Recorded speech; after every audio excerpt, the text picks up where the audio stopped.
our brother Villanueva.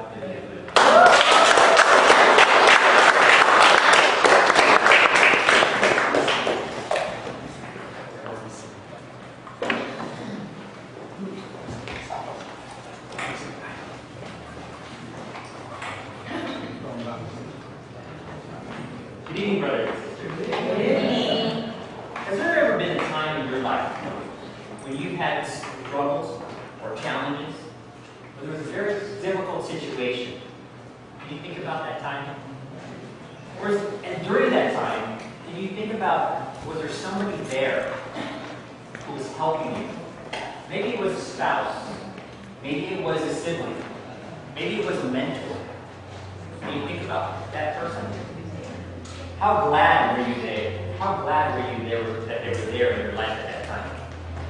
You were thankful, right? That person was a bright light in your life, and they were put there on purpose by God. My dear brothers and sisters, we have also been asked to be bright lights for others. 2 weeks ago, you had an opportunity. Tell them I'm on hold. 2 weeks ago, you had an opportunity to hear about the life of the Holy Spirit, what it really means. Last week, you heard talk number 9, and you heard about how the Holy Spirit indwells within us, and that it can actually be awakened. And hopefully, you have an opportunity to experience that. Amen? Is that amazing? Yes. Now, the question I ask you, is the light shining in you? Is it shining dimly, or is it shining brightly? In Matthew 5:14 through 16, Jesus said to his disciples, "You are the light of the world.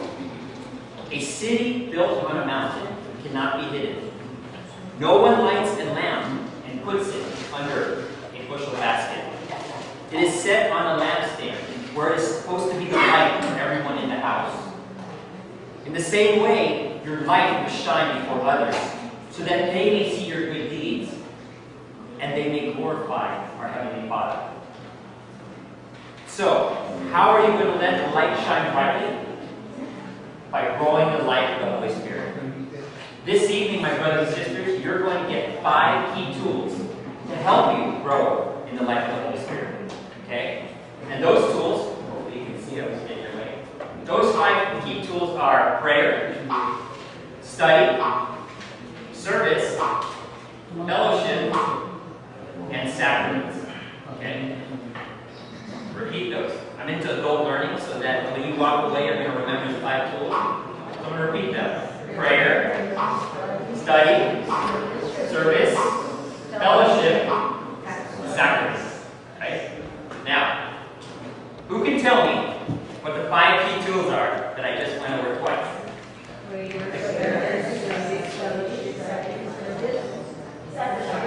Sacraments. Not sacrifice. So say it again. Prayer.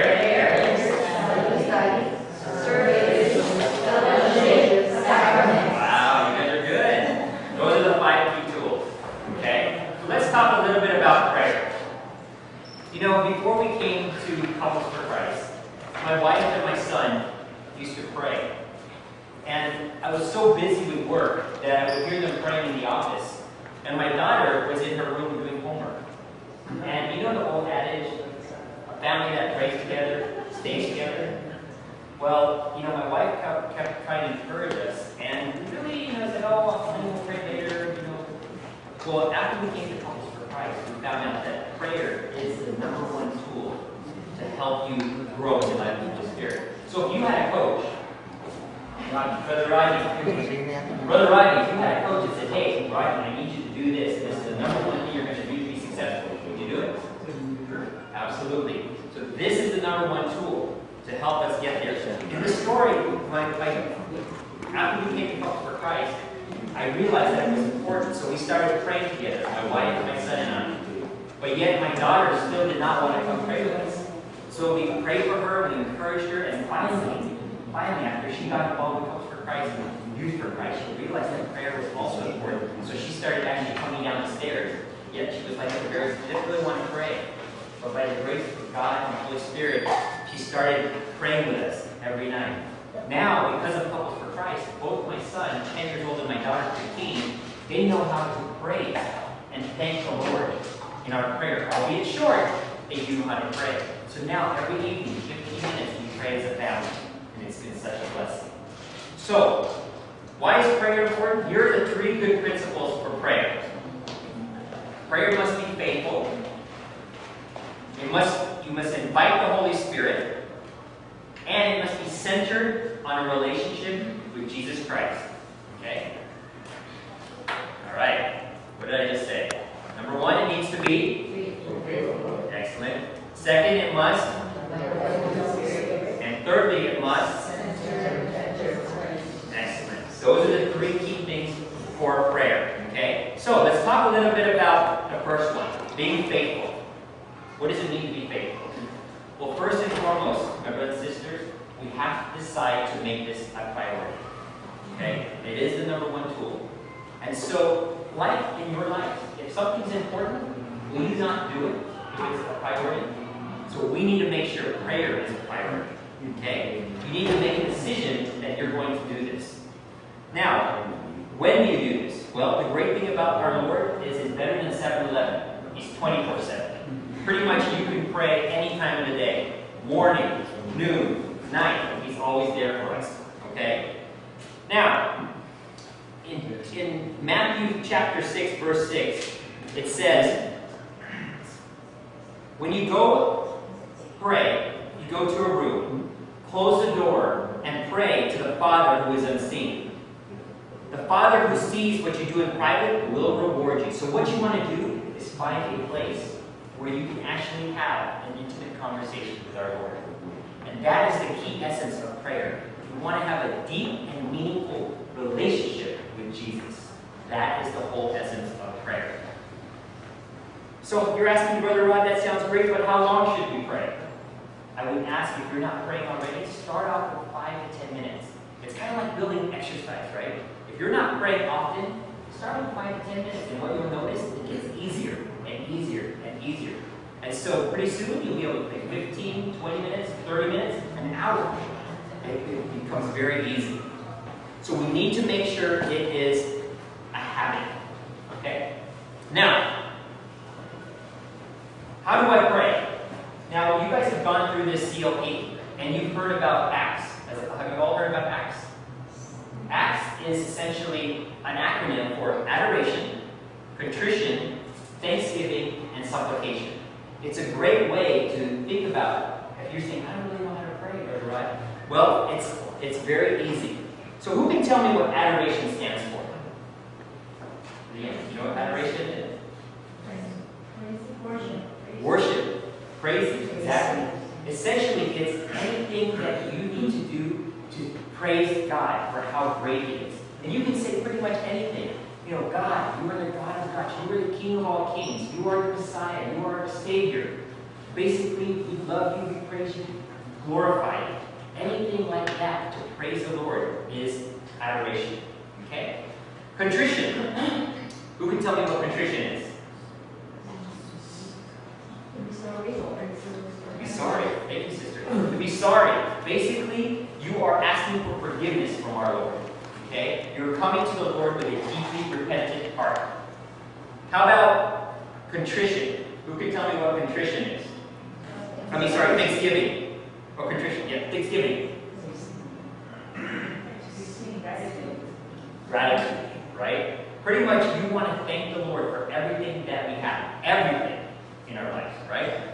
From waking up this morning, from the clothes that you have, from the jobs that you have, the food that you have, the fact that you're here this evening, the fact that you're healthy. You want to be thankful for those things. Thankful for your family, for your kids, for your spouses. Well, most of you will be thankful for your spouses, right? You know what they say about spouses? Your spouse is the passport to heaven. So for those of you who are married, be nice to your spouse, right? And also we should be thankful for our challenges, right? Why is that? Exactly, Sister Deanna. It makes you strong. God will not give you a cross bigger than you can bear. And I think you would agree with me that what got you here to who you are today is because because of everything you went through, both positive and the challenges you went through, right? And when you've gone through that challenge, you're actually better than you were before. Would you agree with that? Okay, good. All right, so the last one is supplication. Who can tell me what supplication is? Petition, yes. Lifting it up to the Lord, right? Lifting up your worries, your concerns, your challenges, your burdens. In a famous song, I don't know the name of the song, but it's a song where it comes from Matthew 11, chapter 28 to 30. And it goes something like this. I won't sing the whole thing. It says, lift up your hands to God, and He will show you the way. And He said, cast your burden upon me, those who are heavy laden. Come to me, and I will give you rest. My dear brothers and sisters, if you give something, you give it up to the Lord, and you absolutely trust Him, He will give you something money cannot buy, and that's peace. Okay? All right, so that's being faithful. Now, let's talk a little bit about Holy Spirit. Okay, why is it important to invite the Holy Spirit? Who can take a guess? Guidance. Is that? Guidance. Guidance. Exactly. Enlightenment. Exactly. When you pray, ask the Holy Spirit to be with you. Because when you ask the Holy Spirit to be with you, sometimes you're going to pray for things you didn't even know you were supposed to pray about. I want to give you an example of I always do this. In my environment, I work in a corporate environment, and I oftentimes have to handle conflicts, or I have to go into business reviews. And this one situation happened last year, and I went into the situation, and the situation was that I was last in my region. There was 8 of us, and in the room there was 2 other colleagues. One guy was number 1, and another guy was number 3. And so I was very, very nervous. This was going to be a very difficult conversation. They flew in my boss's boss and our VP to come and talk to us. You can imagine how I was feeling. So we get into the room. I prepared like many, many hours. I get into the room, and before I went into the room, I prayed and said, Holy Spirit, be with me. Give me that guidance. Give me the ability to speak and talk to them and let them know what they need to hear. And also, bless everyone in the room so they can hear what they need to hear. So I asked the Holy Spirit to be with me. And so we got into the room. The number 3 guy went first. And he did a good job. And so it was my turn to go. So I get up and I present my information. So we get to about where I'm going to go into my numbers now. And I know they're going to grill me. And right as I get to the very last part before I get there, the area the VP says, does your team understand how many scripts they need to hit their goals? And because I knew I wasn't doing well, I had been working on a program for about 2 months. I said, well, actually, yes, I do know how. I taught my team how to do that. They said, really, let's talk about that. How do you do that? So I showed them. And for the next hour, I'm reviewing this program that I created around how to get to their goals. And the time ran out. And they said, okay, Rod, well, do you know what you need to do with your team? They said, yes. They said, great. You know what? This is so good. We want the headquarters to look at this. We want to evaluate if this is something we can roll out to the nation. Well, lo and behold, it was so good that it actually went out to the entire nation, and I got an award for it. Right? So I sat down. The next guy went up. He was number 1, mind you. He's number 1. He's doing the best in the region. He gets into about 10 minutes, 15 minutes into the conversation. He's getting grilled. Well, what are you doing with your team? How come you're not doing this? What are you doing? And they said, does your team know how to find out their goals? He said, no. And they berated him for the next 30 minutes. So we get out at the end of the conversation. I don't understand. He said, you're like last, I'm first, and yet I got beaten up and you didn't. And I said, no. And I drove home saying, thank you, Holy Spirit. Thank you, God. But I can't tell you how many times that's happened. How many times that's happened. And it really is powerful, brothers and sisters. When you pray with the Holy Spirit, ask God to help you. It's very, very powerful. So I just thought I'd want to share that with you. So, second thing is, or the last thing is, having a relationship centered around Jesus Christ. I have to ask you a tough question. What is your relationship with Jesus Christ? Is it poor? Is it good? Is it have to ask yourself that, right? I would say I'm working on it. But before Couples for Christ, I would say I was the normal Catholic that went to church every Sunday and essentially thought that I was doing the right thing. Boy, I was so far from the truth. I didn't really know my Lord. I didn't read the Bible. I didn't pray as often as I should. So really think about what you want to do, and your prayer should be focused on increasing your relationship with Jesus Christ. And my brothers and sisters, at the end of the day, technique doesn't matter as long as you have it in your heart to get to know Jesus. Okay? So that's prayer. So I have a quick story for you. There was this minister who actually died and went to heaven. Okay? His name was Pastor John. And he gets up to heaven, and there was a guy in front of him, and he was at the pearly gates with St. Peter's. And this guy in front of him was wearing this really loud shirt, right? And he gets up to St. Peter and says, St. Peter, my name is Joe. I'm from New York City, and I'm a cab driver. And so St. Peter looks at the information, and he says, So he leans over to the right, gets him this nice silk robe, and gives it to the guy. He gives him this nice gold staff. He gives it to Joe.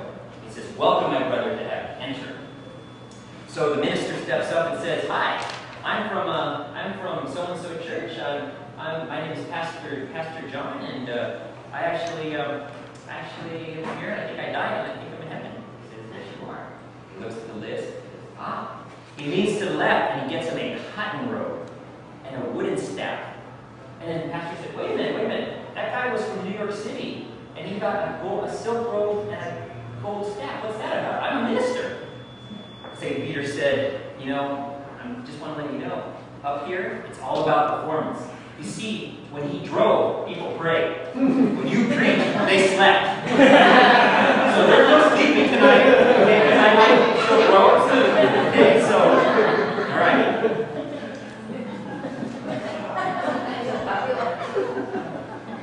So he's going to have. Because you drive crazy and you make people pray. All right. Okay. So the second, too. I'm sorry. And behave too. And behave. Okay.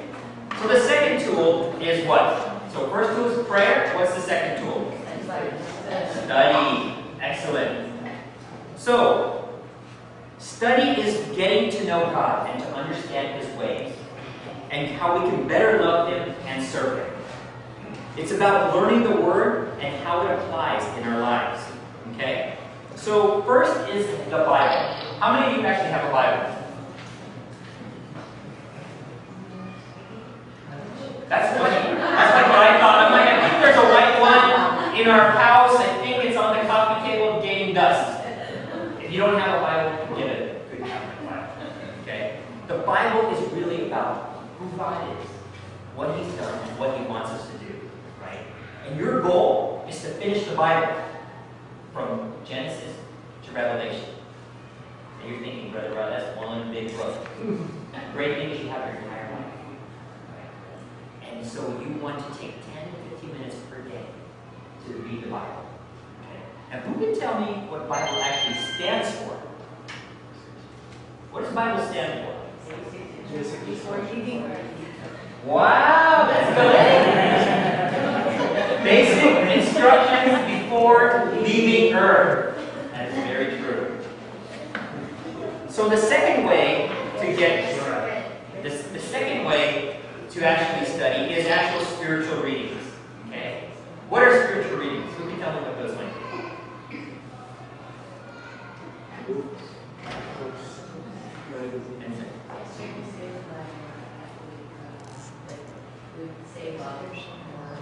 Exactly. How many of you have actually tried to read the Bible? Okay. Tried to read the Bible. You read the Bible. Okay. How many of you read it and said, I don't understand exactly what they're saying? I think I get it. Let me read that again. Let me read it one more time.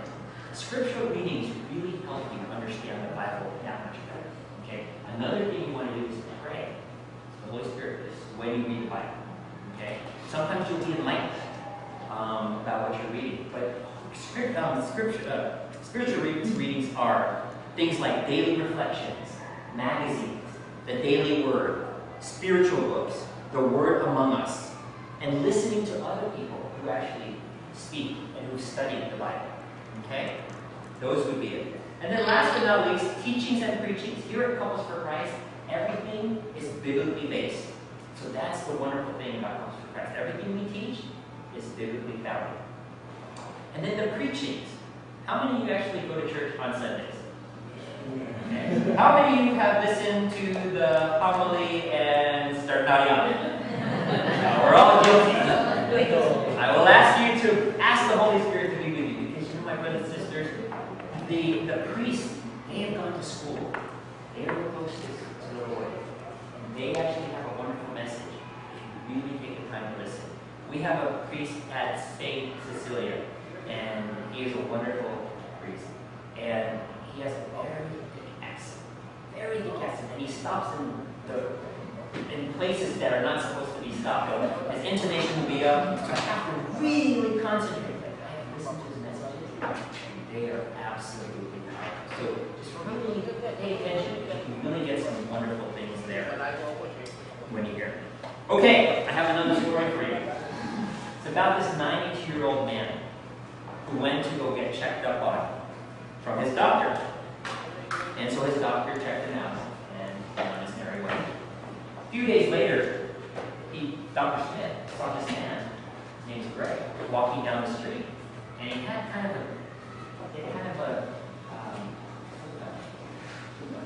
that air about him, kind of a smile on his face, and he had a beautiful young lady next to him.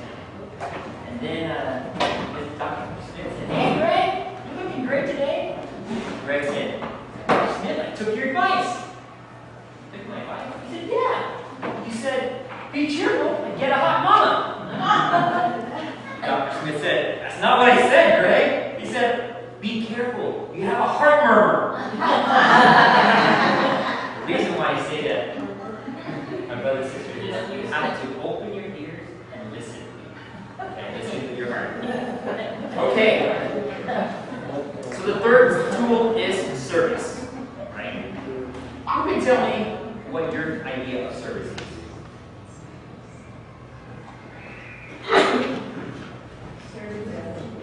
Serving God.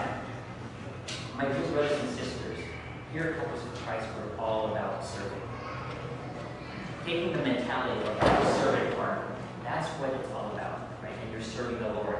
You see, this CLP, this is doing God's work, right? None of us here get paid, but we're doing God's work because we want to help all of you learn to know God, like we get to know God, and just give you this foundation in community. That's what service is. Service, the Holy Spirit works in us, and to serve the Lord is also to serve your brothers and sisters. Okay? Here are some examples. Serving in the different roles in your life, whether you're a parent, whether you are a teacher, whether you are a student, an employee, those are all service. Recognizing opportunities to help others. How many of you actually open the door for your spouses? There you go. Good. Brother, there you go. Now, how many of you actually take the time to help your neighbor? Or if somebody calls, maybe it's that cousin or friend calling you again. All those things are service. Okay? Sharing your faith. How many of you have you go door to door, like the Seventh-day Adventists or the Mormons, and preach your faith? I don't do this, right? But we're supposed to spread our faith and talk about it to our friends and people who get it, right? Because we should be proud to be Catholics, right? Christians. That's service. Sharing your resources, your time, your talent, your money, right? Sharing those, that's all service. And how you love each other is also service. How you are as spouses, how you are as parents, how you treat your kids and your family members, that is all service. To know God is to love God. And to love God is to serve God. And to serve Him is to be happy with God. And that is service. So my dear brothers and sisters, at Couples for Christ, we really encourage not only service within our community, but also serving within your parish. I have to say, before we were really active in our parish. Like I said, we were just going to church say, because we understand how important it is, my wife and I are actually Eucharistic ministers. My wife has been a catechist for 6 years. And my son actually asked to be part of the children's choir. My daughter, who's 15, actually asked to play in the choir. She plays the violin. And most recently, she asked if she could actually be a cantor and sing.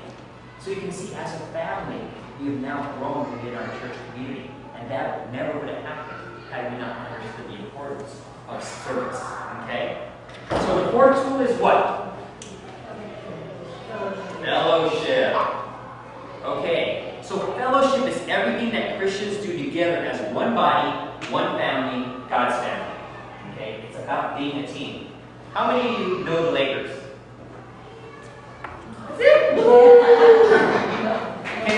Can I ask you a question? Can Kobe Bryant win championships by himself? No. He needs a team, right? So, this is a tool that is used in the Philippines. You're all probably familiar with it. It's called the walis painting, I think, right? Walis painting. This tool is used for swimming. Or, when you were little, like my grandma did, follow me in my butt, right? It hurts. But, look at that. Have you ever tried to break one of those? You can't. It's almost indestructible. But have you ever pulled out one of the strips by itself? Break with your fingers. That's kind of like this community, right? Together, unbreakable. By ourselves, we can be broken very easily. So you want to be able to be with a community or a group of people that have the same goals, and that's to get to know the Lord. Right? We cannot grow in our Christian life alone. We need to be in the company of people who are also on the same journey to try to get to know the Lord. So it's very important to have the same goal. Okay? So that is fellowship. Now who can tell me what the last sacrament, tool is? Is it? Man, give it away. Okay. Sacraments are very important. As a matter of fact, it is the most important tool for spiritual growth as a Catholic. Okay? I mean, from the perspective of this is the heart of Catholicism, right? Who can tell me what the 7 sacraments are? Baptism, confirmation, marriage, anointing the sick, holy order, communion, and what's the last one? Penance. Very good. So each time we receive a sacrament, we receive graces. And basically, graces means God's life in us. So my brothers and sisters, I would encourage you, if you don't do this already, to try to get as many sacraments as you can, as often as you can. Especially Holy Eucharist, as well as penance. Before Couples for Christ, I didn't as often. Now, we go much more often. Probably like every week. I'm just kidding. Probably like once a month. Once a month. Once a year, you're like me. No, once a year is good. No. If you can go often, once a month, once every other month, we do. It takes getting used to, right? But it's very, very powerful. Okay, so who can tell me what the 5 key tools we just talked about are?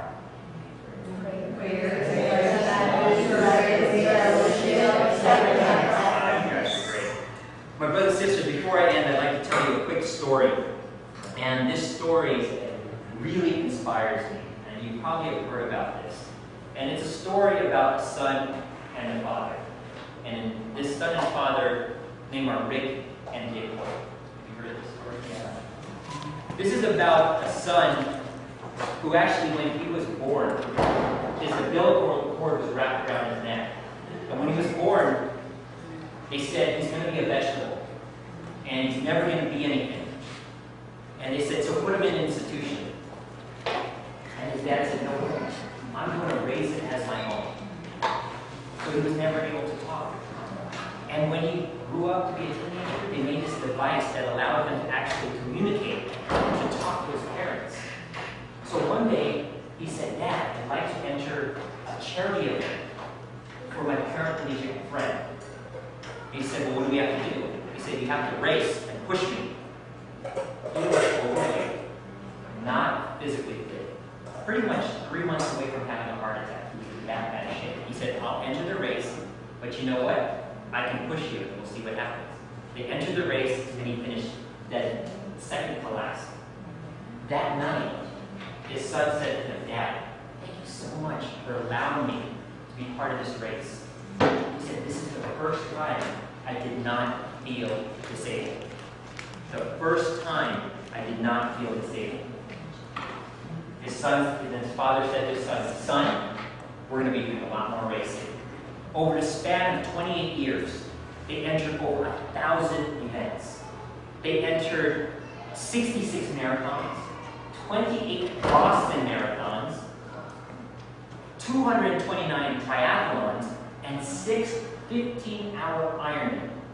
For those of you who don't know that, it's one of the most grueling, most difficult endurance tests out there. And he did it with his son. The reason why I want to share this with you, my brothers and sisters, is because it shows you a man's love for his son.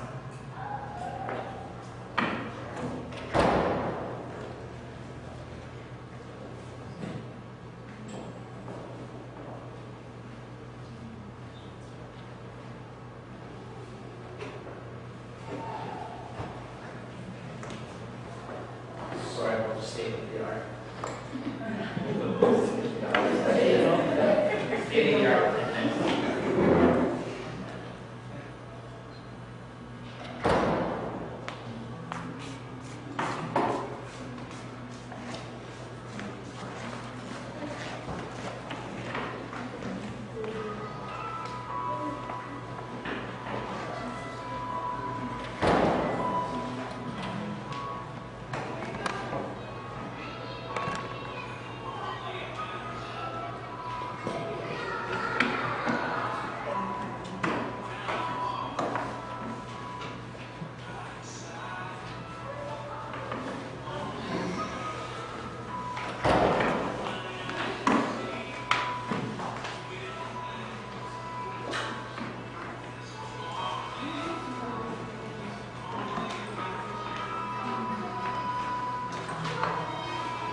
sisters, what do you think?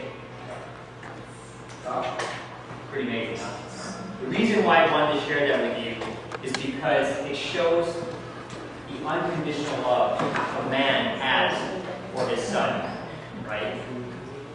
But if you think about it,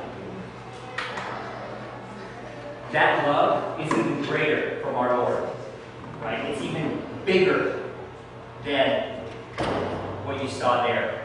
And it's very inspirational to me. My brothers and sisters, I pray that the Holy Spirit has touched you and is awakened within you. And I hope that you will use the tools that we discussed this evening so that you will grow in the light of the Holy Spirit, so that you too can be a bright light for the people that are in your lives. Because to fully invoke the power and the gifts of the Holy Spirit will allow you to live the ultimate goal. And that is to live a life that Jesus Christ wants you to live. Thank you, my brothers and sisters, for your time this evening. And God bless.